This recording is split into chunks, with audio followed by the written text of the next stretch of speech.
So you've got a property. Now you're thinking, do I sell it? Do I flip that thing, take the cash, or do I turn that thing into a rental? And cash flow. Well, in this video, I'm going to share with you how to make that decision like a pro by running the numbers, ultimately checking your goals and balancing short term cash needs with long term wealth creation. So, where do we start? Well, it starts with a simple calculation. What am I going to make if I flip this? And what am I going to make if I keep this as a rental? Keep as a rental, that also means how long am I going to keep it as a rental? The reality is, some properties make wonderful rentals and some properties make terrible rentals. You just can't make the cash flow work. And so let me give you an actual example. You could be on 3rd Street in Douglas. You're in Des Moines. You could be on 64th Street in Douglas. You're in Urbandale.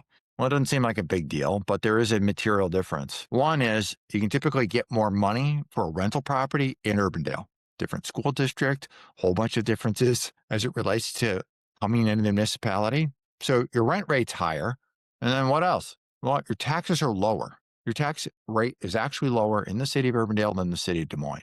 So your revenue goes up and your expenses go down. Your net income ultimately increases. So that one that's sitting on 3rd and Douglas in the city of Des Moines might make a better flip property than to keep it as a rental. So it's understanding what those numbers look like, putting that together, because in one property, you might say, well, I could flip the property now and I can make X, or I could hold that property as a rental and it takes me 7 years to make X. All right, so I got to have that period of time.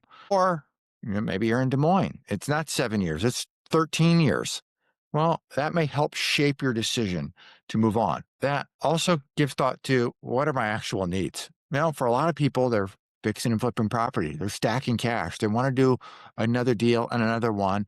And ultimately, having that cash, that safety position, puts them in a really good spot.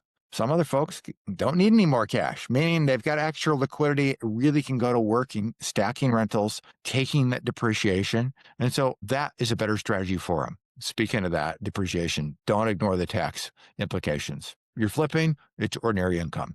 You're keeping things from a refinance, or you're keeping things for a rental property. You may be able to refinance money out. Refinancing money out is tax-free when you're borrowing money back from a bank. And you're deferring those taxes by not selling the property, by putting that thing into a rental. Market conditions.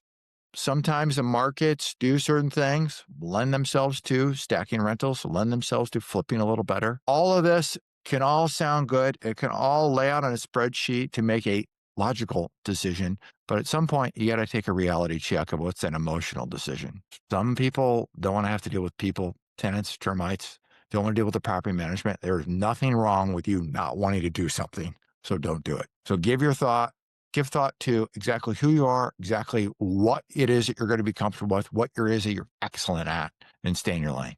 So flip or turn into a rental, refinance that thing for wealth. The decision's yours. If you want to see how Iowa numbers work, how some of the details actually go into this, and or you're ready to get instantly pre-approved for that next purchase, I dropped a link below so you can do just that.